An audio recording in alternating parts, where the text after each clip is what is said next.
Hello, Munchkins. Welcome back to the channel. I hope you all are doing well. My name is Ocean, your very own English master teacher. और आज आपके master teacher ना एक much awaited video लेकर आई है। यानी आज मैं आपको बताने वाली हूँ the best way to write long answers, वो तरीका जिससे कि आप अपने लॉन्ग आंसर्स में पूरे के पूरे मार्क्स स्कोर कर सकते हो, यानी एब्सोल्युटली 6 मार्क्स। तो भाई इसके क्या सीक्रेट्स हैं, कैसे कैसे लॉन्ग क्वेश्चन आंसर्स आप अपने बोर्ड्स में, अपने होम एग्जामिनेशंस में एक्सपेक्ट कर सकते हो, ये सब जानने के लिए आपको ये वीडियो को बस एंड तक देखना है। बहुत ही शॉर्ट, क्रिस्प और इंफॉर्मेटिव वीडियो होने वाले हैं। एंड वीडियो में आगे बढ़ने से पहले आप सबको क्या करना है, सबसे पहले वीडियो को लाइक और चैनल को सब्सक्राइब जरूर करना है। तो चलिए फिर आगे बढ़ते हैं। एंड गाइस, अगर आपको ऐसी ही प्यारी प्यारी और वीडियोस के रिमाइंडर्स चाहिए, बाकी जो आपकी अकेडमी वीडियोस होती है उनसे रिलेटेड आपको नोट्स वगैरह चाहिए, तो आपको अगेन हमारे टेलीग्राम चैनल का लिंक मिल जाएगा डिस्क्रिप्शन बॉक्स में। Go ahead, join our community over there as well.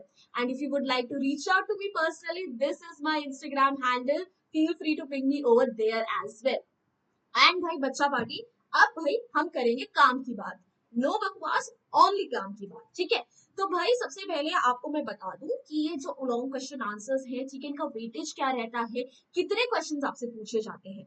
तो सबसे पहले, ठीक है, ये आपके पास लास्ट सेक्शन में आता है, लिटरेचर सेक्शन में, और लास्ट 2 क्वेश्चंस होते हैं जो आपके लॉन्ग क्वेश्चन आंसर होते हैं, जिसमें आपके पास पहले क्वेश्चन में क्या होते हैं, 2 ऑप्शन होते हैं, ठीक है। 2 लॉन्ग क्वेश्चन आंसर्स आपको दे रखे होते हैं और बोला जाता है कि उनमें से आपको एक चूज करना है, ठीक है। एंड दोनों के दोनों क्वेश्चंस आते हैं फर्स्ट फ्लाइट से, ठीक है। तो आपके पोम से भी आ सकता है, आपके चैप्टर से भी आ सकता है। एंड वर्ड लिमिट होती है 100 to 120 वर्ड्स। सिमिलरली उसके बाद आपके पास नेक्स्ट जो आपकी बुक है, फुटप्रिंट्स विदाउट फीट, उसमें से भी आपको एक लॉन्ग क्वेश्चन आंसर करना होता है। अगेन 2 क्वेश्चंस के आपके पास ऑप्शन होते हैं, दोनों में से एक आपको अटेम्प्ट करना है और 100 to 120 वर्ड्स में उस आंसर को समराइज करना है। सो ओवरऑल आपसे कितने क्वेश्चंस पूछे गए हैं, 2 क्वेश्चंस पूछे गए हैं, ठीक है। एंड 2 क्वेश्चंस में से ईच क्वेश्चन का वेटेज कितना है, 6। तो यानी इन टोटल 12 मार्क्स का ये खेल है भाई। यानी हम सस्ती बात नहीं कर रहे हैं, ठीक है, हम बहुत ही ज्यादा वेटेज की बात कर रहे हैं आपके 80 मार्क्स से, तो इनके ऊपर ध्यान देना तो बनता है, ठीक है। अब क्वेश्चन लिखना कैसे है, कौन से टिप्स हैं जिनसे आप फुल मार्क्स स्कोर कर सकते हो, उनसे पहले ये तो समझ लो कि ये 6 मार्क्स आपको टीचर अलॉट किस बेसिस पे कर रहे हैं, ठीक है। तो अगर आप अपनी मार्किंग स्कीम चेक करोगे तो उसके अंदर आपको पता चलेगा कि पहले जो होता था, पहले आपको कंटेंट के मिलते थे 4 मार्क्स और एक्सप्रेशन के मिलते थे 2 मार्क्स। अब कंटेंट के 3 मार्क्स मिलते हैं, एक्सप्रेशन के 2 मार्क्स मिलते हैं, और अब इसके अंदर एक और हमारा वेरिएबल जुड़ गया है। Let me use this black one, I think it will reflect better, ठीक है। अब आपके पास एक्यूरेसी, ठीक है, एक्यूरेसी के भी नंबर होते हैं और एक्यूरेसी के आपको मिलते हैं 1 नंबर, ठीक है। तो यानी आपने जो लिखा है, ठीक है, जो भी उसके अंदर कंटेंट डाला है, उसके आपको मिलेंगे 3 नंबर। आपने उसे कितने अच्छे से एक्सप्रेस करा है, ठीक है, कौन सी वोकैबुलरी यूज करी है, आपका स्ट्रक्चर कितना अच्छा है, उसके आपको मिलेंगे 2 नंबर। फिर एक्यूरेसी में आ गया कि आपकी ग्रामर वगैरह अच्छी है या नहीं, ठीक है, आपने सेंटेंस स्ट्रक्चर अच्छे से करा है या नहीं करा, और वो बिल्कुल करेक्टली आपने फ्रेम करे नहीं करे सारे सेंटेंसेस, तो उसके आपको 1 नंबर मिलेंगे। तो ओवरऑल हो गए आपके 6 नंबर, ठीक है। तो इसी को ध्यान में रखना है, ठीक है। जो बच्चे बोलते रहते हैं ना, मैम वोकैबुलरी, ठीक है, कैसे बढ़ाएं, ठीक है, ये कैसे करें, तो पहले ये देख लो कि कितनी लेवल की बढ़ाने की जरूरत है। ये नहीं कि बिल्कुल ही शशि थरूर वाली तुमने भाषा उसमें डाल दी है, ठीक है, ऐसा कि मतलब एग्जामिनर को भी तुम्हारे लिए ना डिक्शनरी लेकर बैठना पड़ रहा है, तो तुम्हें पूरे नंबर नहीं मिलने वाले। बिकॉज जो कंटेंट है, जो आप उसके अंदर लिख रहे हो, पॉइंट्स मेंशन कर रहे हो, ठीक है, बुक से, उसी के आपको 3 नंबर मिल जाएंगे, ठीक है। आपने कितनी अच्छी लैंग्वेज, कितनी अच्छी वोकैबुलरी यूज करा, उसे कितने अच्छे से एक्सप्रेस करा है, उसके 2 नंबर मिलेंगे, ठीक है। तो वोकैबुलरी अगर कहीं पर हल्की फुल्की पड़ भी गई तो इट्स ओके, ठीक है। सेंटेंसेस को अच्छे से फ्रेम करना, अपना आंसर स्ट्रक्चर इतना स्ट्रॉन्ग रखना कि टीचर एटलीस्ट 5 to 5.5 नंबर देने के लिए आपको मजबूर हो जाए, ठीक है। नाउ लेट्स अंडरस्टैंड कि आपके पास किस टाइप के क्वेश्चंस पूछे जाते हैं, ठीक है। आपको जो अप्रोच करना है अपने चैप्टर्स को, किस तरीके से करना है when it comes to preparation of long question answer. सबसे पहले आते हैं आपके पास कंपैरिजन बेस्ड क्वेश्चन, जिसके अंदर क्या हो सकता है, आपसे दो कैरेक्टर्स का कंपैरिजन पूछा जा सकता है, जिसके अंदर आपसे दो चैप्टर्स के प्लॉट को कंपेयर करने के लिए पूछा जा सकता है। ठीक है, जैसे कि एग्जांपल देखते हैं, ये आपके सैंपल पेपर का हमने उठाया है 2021 का। Parents play a crucial role in upbringing of their children. Critically examine the parents of Bholi and Ebright, highlighting their impact on their children's life। ठीक है, इसके अंदर हमने कैरेक्टर और प्लॉट को कहीं ना कहीं इंटरमाइन यानी उन दोनों को इंक्लूड कर दिया है। हम बोल रहे हैं कि भोली और ईब्राइट, ठीक है, दोनों ऐसे बच्चे हैं जिनका पालन पोषण जो है बहुत ही डिफरेंट मेंटालिटी वाले पेरेंट्स ने करा।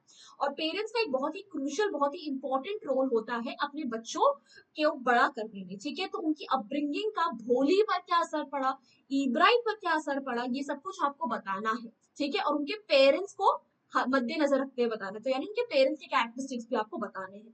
तो इस तरीके से आपसे दो कैरेक्टर्स, ठीक है, दो प्लॉट्स आप कंपेयर करने के लिए पूछे जा सकते हैं। These are very famous questions when it comes to CBSE, very well known questions. उसके बाद सेकेंड टाइप के क्वेश्चंस आते हैं, जिसके अंदर वो आपसे कॉन्वर्सेशन या स्पीच बेस्ड क्वेश्चन पूछ सकते हैं।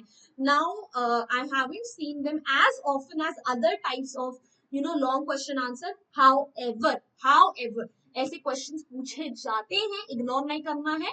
और ये 2021 में भी इस टाइप का एक क्वेश्चन आया था।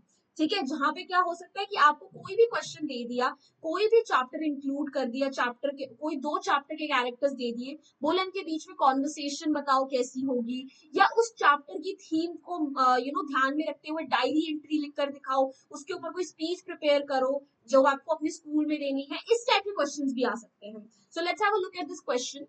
Mijbil and the tiger both are looked after by humans, दोनों को ह्यूमंस ने पाला है। Assume they both meet each other at the zoo and have a conversation। अब वो कहीं पर जू में मिल रहे हैं, टाइगर जू में है, मिजबिल जो है बड़े खुले से रहा है, और एक बातचीत होती है उनके बीच में about their lifestyle and feelings. Write this conversation as per your understanding of Mitchell the otter and a tiger in the zoo। तो आपको क्या लगता है कि ये मिलकर कैसी बातचीत करेंगे?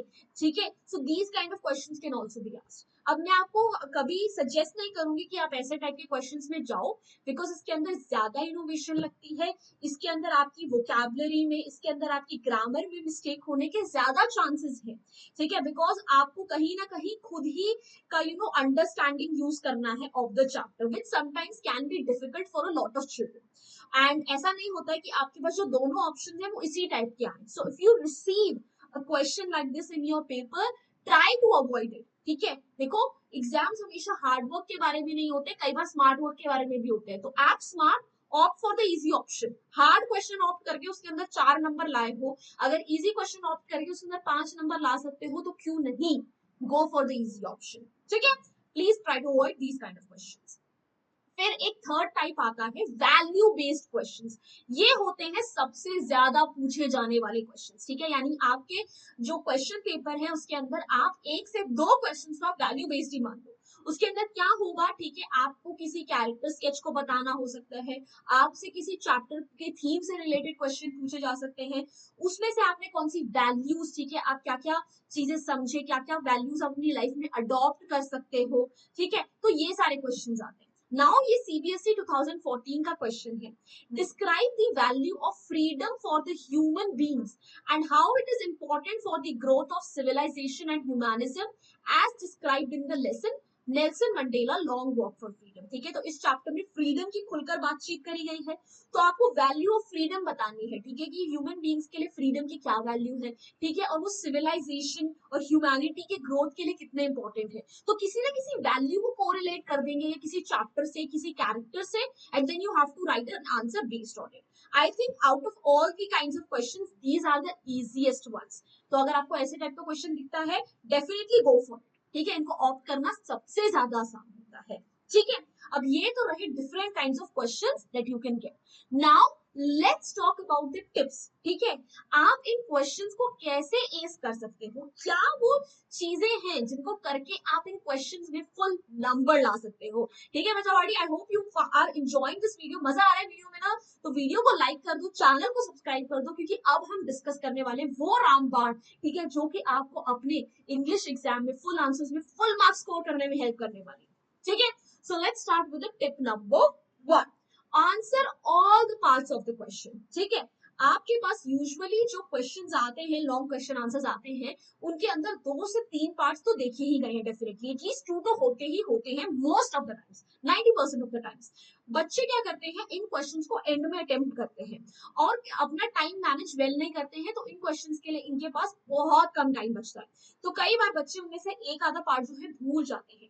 Please do not make this mistake, ठीक है। Please read your question very carefully, सारे के सारे पार्ट्स का जरूर आंसर करो, ठीक है। आप चाहो तो आप अपने जो आंसर है उसको पैराग्राफ्स में डिवाइड कर सकते हो कि इस पैराग्राफ में मैं इस पार्ट का आंसर कर रहा हूँ, इस पैराग्राफ में मैं इस पार्ट का आंसर कर रहा हूँ, to create an absolute distinction, ताकि आपको भी कंफ्यूजन ना रहे कि आपने किसी पार्ट को लीव आउट तो नहीं कर दिया, ठीक है। But please make sure that you answer all the parts of the question, ठीक है।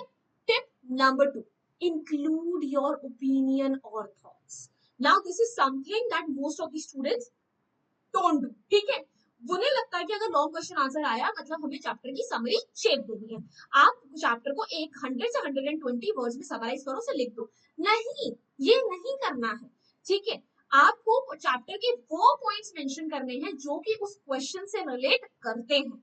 Once you have done that, please make sure कि आप अपने ओपिनियन, अपने पर्सनल थॉट जरूर उसके अंदर मेंशन करो, ठीक है, कि आपके हिसाब से वो कैरेक्टर कैसा रहा, आपके हिसाब से इस इंसिडेंट का आप पर इम्पैक्ट कैसा रहा।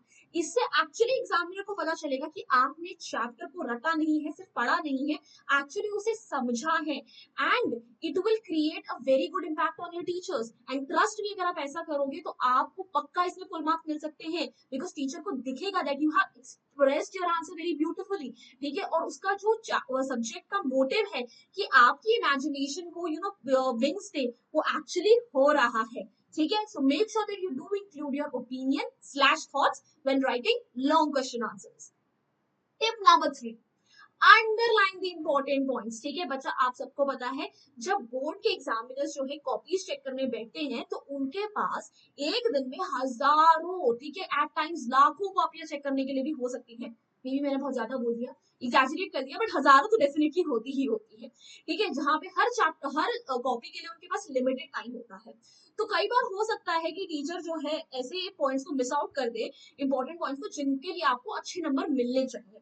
सो in order to avoid that, आप क्या कर सकते हो कि जो भी इंपॉर्टेंट पॉइंट्स लिखे हुए आपके आंसर में उनको अंडरलाइन कर दो, या अपने आंसर को पॉइंटर वाइज लिखना स्टार्ट कर दो, ठीक है। तो उससे क्या होगा, टीचर की नजर डायरेक्टली उन पर पड़ेगी, ठीक है, और उसे पता होगा कि ठीक है, अच्छा बच्चे ने ये भी लिखा है, सो वो आपको इजीली नंबर दे सकते हैं। देखो, जितना आप एग्जामिनर के लिए इजी कर सकते हो ना अपनी कॉपी को चेक करना, उतना करो, because that would actually increase your chances of getting more numbers. अगर टीचर को मेहनत करनी पड़ रही है ना आपके आंसर्स को पढ़ने में, आपको मार्क्स ढूंढ ढूंढ के देने में, तो बेटा आपको फिर मार्क्स मिलने मुश्किल है। इसीलिए बोला जाता है कि ठीक है, अपने पेपर को अच्छे से प्रेजेंट करो, ठीक है, नीटली लिखो, ताकि टीचर को, एग्जामिनर को ज्यादा मेहनत ना करनी पड़े, उसको आराम से आपको नंबर दे वो आपको आराम से नंबर दे, ठीक है। So underline the important points, या फिर अपने आंसर्स को पॉइंटर्स में लिख दो। Next tip, give a proper structure to your answer. Now this is something that a lot of students lack, ठीक है। वो क्या करते हैं, वो अपना आंसर शुरू कर देते हैं, ठीक है, उन्होंने क्वेश्चन पढ़ा, आंसर डायरेक्टली स्टार्ट कर दिया, उसके बाद ठीक है याद आता है, अच्छा यार ये भी तो इंक्लूड कर सकते हैं, अरे वो भी तो इंक्लूड कर सकते हैं, और बीच में सारे पॉइंट्स इंक्लूड कर दिए जिनका आपस में कोई सेंस ही नहीं बन रहा है, जो आपस में कोरिलेट ही नहीं हो रही है, ठीक है। उससे क्या होता है कि आपका जो आंसर है वो प्रॉपर स्ट्रक्चर में नहीं लगता, ठीक है। फिर टीचर एक आधा नंबर वहां पे आपके एक्सप्रेशन के काट सकता है कि कंटेंट तो आपने दे दिया पर आपने सिर्फ से एक्सप्रेस नहीं करा।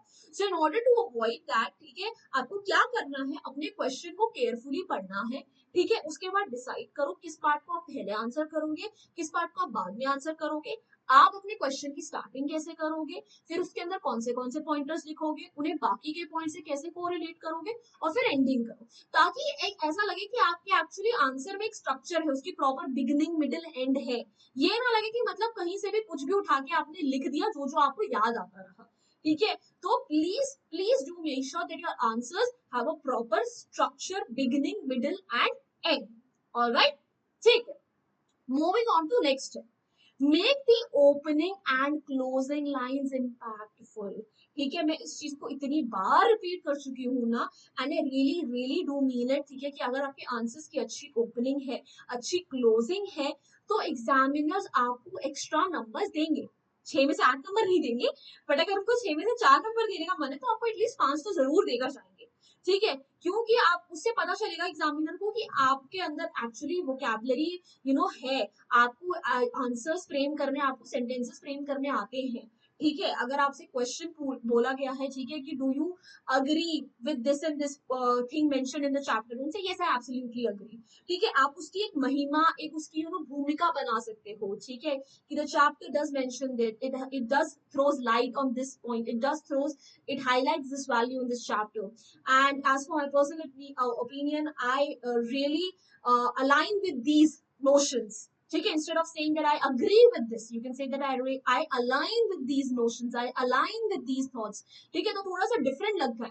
ठीक है, तो उसके बाद लास्ट में जब आप क्लोजिंग कर रहे हो, ठीक है, प्लीज कंक्लूड योर आंसर्स। ठीक है, कि देयरफॉर, हेंस, ठीक है, वी कैन से दैट कि हमारे चैप्टर में ऐसा हुआ था, वैसा हुआ था, but do give some concluding lines, some beginning lines. ठीक है, जो जिससे एग्जामिनर को भी मन करे कि वो आपका आंसर अच्छे से पढ़े, आपको नंबर दे। ठीक है, प्लीज, ठीक है, always make sure that your opening and closing lines are very very impactful. All right, so guys, these were the points that I had in store for you and I hope you enjoyed them. आपको मजा आया तो भाई Telegram channel का link है description box में है, जाइए वहां से उसको ज्वाइन करिए, हमारी कम्युनिटी को ज्वाइन करें, जहां पे हम आपको बीटीएस मीम्स और साथ ही साथ रेगुलरली इन सेशंस के रिमाइंडर्स भी देते हैं। And if you would like to reach out to me personally, then this is my Instagram handle. Feel free to ping me over there as well. And भाई, आपके main channels के साथ साथ हमारे टीचर्स ने आपके लिए शॉर्ट्स के चैनल्स भी खोले हैं इंडिविजुअल सब्जेक्ट्स को लेकर, जहां पर 60 सेकंड्स के अंदर अंदर हम आपका सिलेबस कंप्लीट कर रहे हैं। तो सबके लिंक्स दे रखे हैं डिस्क्रिप्शन बॉक्स में। Go head, show us some love, subscribe to those channels, and before you leave, make sure that you do hit the like button. Do not forget to share this video with your friends as well. And if you found this video helpful, if you found this channel helpful, then make sure that you subscribe to this channel as well. So guys, bye bye, hasta la vista, फिर मिलेंगे पढ़ते पढ़ते।